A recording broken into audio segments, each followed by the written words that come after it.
ആ ഇല കൊഴിയില്ല. കേരള കോൺഗ്രസ് എം മുന്നണി മാറുമെന്ന അഭ്യൂഹങ്ങൾക്കിടെ നിലപാട് വ്യക്തമാക്കി ജോസ് കെ മാണി. പ്രചരിക്കുന്നതെല്ലാം ഊഹാപോഹങ്ങൾ മാത്രമാണെന്നും പാർട്ടി LDF-നോടൊപ്പം ഉറച്ചു നിൽക്കുമെന്നും ജോസ് കെ മാണി പറഞ്ഞു. LDF-ന്റെ മധ്യമേഖലാ ജാഥ നയിക്കും. റോഷി അഗസ്റ്റിനുമായി ഭിന്നതയുണ്ടെന്ന വാർത്തകളും ജോസ് കെ മാണി തള്ളി. ബൈബിൾ വചനങ്ങൾ ഉദ്ധരിച്ചായിരുന്നു ജോസ് കെ മാണിയുടെ പ്രതികരണം. ഈ വിശുദ്ധ ഗ്രന്ഥത്തിൽ യേശുക്രിസ്തു പറയുന്നുണ്ട്, ജെറുസലത്തിലെ സഹോദരിമാരെ എന്നെ ഓർത്ത് കരയണ്ട, നിങ്ങളെയും നിങ്ങളുടെ മക്കളെയും ഓർത്ത് വിപലിക്കും. അപ്പോൾ ഞങ്ങളെ ഓർത്ത് ആരും കരയണ്ട. ജാഥയുടെ ക്യാപ്റ്റൻ ജോസ് കെ മാണി തന്നെയായിരിക്കും. പക്ഷേ ഞാൻ ചില കാര്യങ്ങൾ സൂചിപ്പിച്ചിരുന്നു. ഈ പറയുന്ന നീണ്ട ദിവസങ്ങളുള്ളത് കൊണ്ട് അതിനകത്ത് പാർലമെൻറ്റുണ്ട്, ബഡ്ജറ്റുണ്ട്. അവിടെ ചില ദിവസങ്ങൾ ചിലപ്പോൾ ചില നീക്കുപോക്കുകൾ നടത്തേണ്ടി വരുമായിരിക്കാം എന്നുള്ളത് ഞാൻ പറഞ്ഞത്. അത് സത്യമാണ്. അതിനകത്ത് കേരള കോൺഗ്രസ് എം എവിടെയുണ്ടോ അവിടെ ഭരണം ഉണ്ടാവും എന്നുള്ളതിന് വളരെ വ്യക്തമാണ്. കേരള കോൺഗ്രസിന് ഒറ്റ നിലപാടേ ഉള്ളൂ. ആ നിലപാട് ഇടതുപക്ഷത്തിനോടൊപ്പമാണ് എന്ന് ഞാൻ കൃത്യമായിട്ട് പറഞ്ഞിട്ടുണ്ട്. എന്നാൽ പാലാ സീറ്റിൽ നിലപാട് കടുപ്പിക്കുകയാണ് മാണി സി കാപ്പൻ. മുന്നണിയിലേക്ക് ആര് വന്നാലും സീറ്റ് വിട്ടുകൊടുക്കില്ല. പ്രതിപക്ഷ നേതാവിനെ നേരത്തെ നിലപാട് അറിയിച്ചതാണെന്നും PK കുഞ്ഞാലിക്കുട്ടിയെയും ഇക്കാര്യം ധരിപ്പിച്ചുവെന്നും മാണി സി കാപ്പൻ റിപ്പോർട്ടിനോട് പറഞ്ഞു. രമേശ് ചെന്നിത്തലയും മറ്റേ പ്രതിപക്ഷ നേതാവായിട്ടും എനിക്ക് വളരെ വ്യക്തിപരമായ അടുപ്പമുണ്ട്. ഞാൻ രണ്ടുപേരോടും പറഞ്ഞിരുന്നു, പാലാ വിട്ടുകൊടുത്തിട്ട് കേസില്ല. കുഞ്ഞാലിക്കുട്ടി സാറുമായിട്ട് എനിക്ക് അത്രയും ബന്ധമില്ല. പുള്ളിയെ വ്യക്തിപരമായി പോയി കണ്ട് ഞാൻ ഈ കാര്യം പറഞ്ഞു. ചർച്ചകൾ ഒന്നും നടന്നിട്ടില്ല. പാലയുടെ കാര്യത്തിൽ പ്രശ്നവുമില്ല. പിന്നെ മുന്നണി വിപുലീകരിക്കുന്ന എനിക്ക് യാതൊരു എതിർപ്പുമില്ല. 100% സ്വാഗതം ചെയ്യും. ആ തിരുവാമ്പാടി ഓഫർ പള്ളിക്ക് കൊടുത്തൂടെ, ഈ ജോസ് കെ മാണിക്ക് കൊടുത്തൂടെ. അതിനിടെ തിരുവനന്തപുരം കവടിയാറിൽ KM മാണി ഫൗണ്ടേഷന് 25 സെന്റ് സ്ഥലം പാട്ടത്തിന് അനുവദിക്കാൻ സർക്കാർ തീരുമാനിച്ചു. ലിബി സജീന്ദ്രനുണ്ട് കൂടുതൽ വിവരങ്ങളുമായി. ലിബി സജീന്ദ്രൻ, ഇപ്പോൾ ഉയർന്ന വാർത്തകളും അഭ്യൂഹങ്ങളും തള്ളുകയാണോ ജോസ് കെ മാണി? ഇടതിൽ ഉറച്ചു തന്നെയല്ലേ രണ്ടില? ഡോക്ടർ അരുൺ, ജോസ് കെ മാണിയും കേരള കോൺഗ്രസ് എമ്മും LDF-ൽ ഉറച്ചു നിൽക്കുമോ എന്നുള്ള കാര്യം ഇനിയും പറയാറായിട്ടില്ല. കഴിഞ്ഞ കുറച്ച് ദിവസങ്ങളായി പ്രചരിക്കുന്ന അഭ്യൂഹങ്ങൾക്ക് തടയിടാനാണ് ഇന്ന് ഉച്ചയ്ക്ക് കോട്ടയത്ത് ജോസ് കെ മാണി വാർത്താ സമ്മേളനം നടത്തിയത്. ആ വാർത്താ സമ്മേളനത്തിലാകട്ടെ ഒരിടത്തും LDF-ൽ ഉറച്ചു നിൽക്കും എന്നുള്ള രീതിയിലുള്ള ഒരു ശക്തമായ പ്രസ്താവനയൊന്നും വന്നതുമില്ല. LDF-നോട് അഭിപ്രായ വ്യത്യാസമൊന്നുമില്ല. LDF-ലാണ് നിൽക്കുന്നത്. കേരള കോൺഗ്രസ് എം നിൽക്കുന്നിടത്ത് ഭരണം ഉണ്ടാകും എന്ന് പറയുകയും ചെയ്തു. കേരള കോൺഗ്രസ് എം നിൽക്കുന്നിടത്ത് ഭരണം ഉണ്ടാകുമെന്ന് ആവർത്തിച്ച് പറഞ്ഞപ്പോഴും LDF-ലാണ് നിൽക്കുന്നത്. LDF-ന് ഭരണം കിട്ടുമെന്ന് വിവേചിച്ചിട്ട് പറഞ്ഞിട്ടുമില്ല.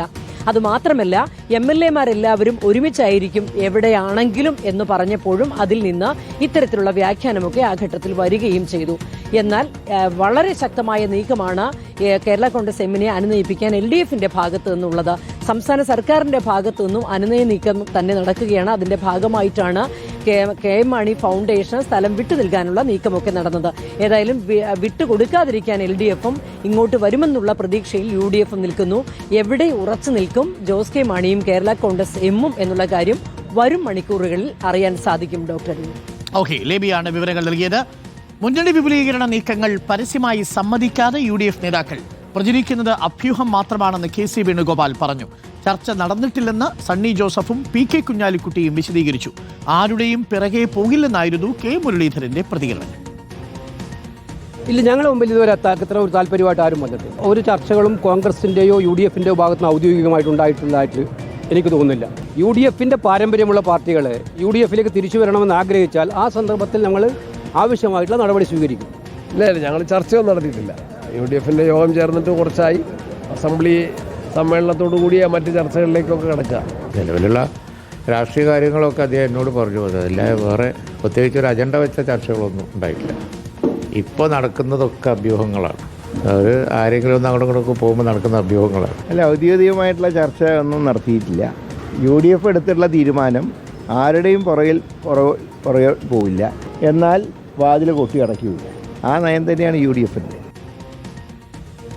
കോൺഗ്രസിന്റെ നീക്കങ്ങൾ എന്താണ് എന്നുള്ളതാണ് നമ്മൾ കൗതുകപൂർവ്വം കാത്തിരിക്കുന്നത്. നമുക്കിപ്പം റോഷിയുണ്ട്. റോഷി, പരസ്യമായി സമ്മതിക്കുന്നില്ല നേതാക്കൾ. രമേശ് ചെന്നിത്തലയാണെങ്കിൽ ഉറച്ച നിലപാടെടുക്കുകയും ചെയ്യുന്നു. ഈ കേരള കോൺഗ്രസ് മാണി വിഭാഗത്തോടെ പിന്നാലെ പോകേണ്ട ആവശ്യമില്ല എന്ന് പറയുന്നു. പക്ഷേ ചർച്ചകളും അടിയൊഴുക്കുകളും ഒക്കെ വളരെ സജീവമാണ്. നേതാക്കൾ തുറന്നു സമ്മതിക്കാത്തത് എന്തുകൊണ്ടാവും? അരുൺകുമാർ, കേരള കോൺഗ്രസ് എമ്മിനെ UDF-ലേക്ക് എത്തിക്കാൻ കഴിയുമെന്ന ആത്മവിശ്വാസം തന്നെയാണ് ഇപ്പോഴും കോൺഗ്രസിനും UDF-നുമുള്ളത്. കേരള കോൺഗ്രസ് എം ജോസ് കെ മാണി അടക്കം ഈ നീക്കം ഉണ്ടെന്ന കാര്യം അത് നിഷേധിക്കുമ്പോൾ, അങ്ങനെ LDF നിന്ന് UDF പോകില്ല എന്ന് ഉറപ്പിച്ചു പറയുമ്പോഴും കോൺഗ്രസ് നേതൃത്വത്തിന് ആത്മവിശ്വാസം, രഹസ്യമായി നടത്തിയ ചർച്ചകളിലാണ് ആത്മവിശ്വാസം. കോൺഗ്രസ് നേതൃത്വം കേരള കോൺഗ്രസ് മാണി വിഭാഗത്തിന് ജോസ് കെ മാണിക്കടക്കം നൽകിയ ഉറപ്പ് പൂർണ്ണമായും പരിഗണന നേരത്തെ ലഭിച്ചതുപോലെ തന്നെ ലഭിക്കും UDF-നകത്ത് എന്ന് തന്നെയാണ്. അതിനൊപ്പം തന്നെ നേരത്തെ നൽകിയ സീറ്റുകൾ ഭൂരിഭാഗവും നൽകും, പാലാ സീറ്റ് കേരള കോൺഗ്രസ് മാണി വിഭാഗത്തിന് നൽകും എന്നടക്കമുള്ള വാഗ്ദാനങ്ങളാണ്. ഈ സാഹചര്യത്തിൽ കേരള കോൺഗ്രസ് മാണി വിഭാഗത്തിന് മറ്റൊരു വഴികളില്ല എന്ന് കോൺഗ്രസ് വിശ്വസിക്കുന്നുണ്ട്. കാരണം മലയോര മേഖലയിലടക്കം കർഷകർക്കുള്ള പ്രതിഷേധം, സഭകളുടെ നിലപാട്, ഇതൊക്കെയാണ് കേരള കോൺഗ്രസ് എം UDF വരാൻ വഴിയൊരുക്കുന്നത് എന്ന് കോൺഗ്രസ് നേതൃത്വം പറയുന്നു. ചർച്ചകളൊക്കെ കഴിഞ്ഞു. ഇനി കോൺഗ്രസ് ഇനി കൂടുതൽ കാര്യങ്ങൾ ഇപ്പോൾ ചർച്ചയ്ക്കില്ല. കേരള കോൺഗ്രസ് എം പച്ചക്കൊടി കാണിച്ചു കഴിഞ്ഞാൽ പിന്നീട് തുടർ ചർച്ചകൾ എന്ന നിലപാടിലാണ്. ഏതായാലും ജോസഫ് വിഭാഗവും മാണി സി കാപ്പനും ഈ കാര്യത്തിൽ സ്വീകരിച്ച കടുത്ത നിലപാട് അത് അനുനയിപ്പിക്കാൻ കഴിയുമെന്നും കോൺഗ്രസ് കണക്ക് കൂട്ടുന്നുണ്ട്. ഏതായാലും കോൺഗ്രസ് നേതൃത്വം ഇപ്പോഴും കേരള കോൺഗ്രസ് മാണി വിഭാഗത്തെ കാത്തിരിക്കുകയാണ്. പ്രതീക്ഷയോടെയുള്ള കാത്തിരിപ്പാണ്. അങ്ങനെ അവർ UDF എത്തിയാൽ മധ്യ കേരളത്തിലും തെക്കൻ ജില്ലകളിലും മുന്നേറ്റമുണ്ടാക്കാൻ കഴിയുമെന്ന പ്രതീക്ഷയാണ് കോൺഗ്രസിന്. Thank you. റോഷിപാലാണ് വിവരങ്ങൾ നൽകിയത്.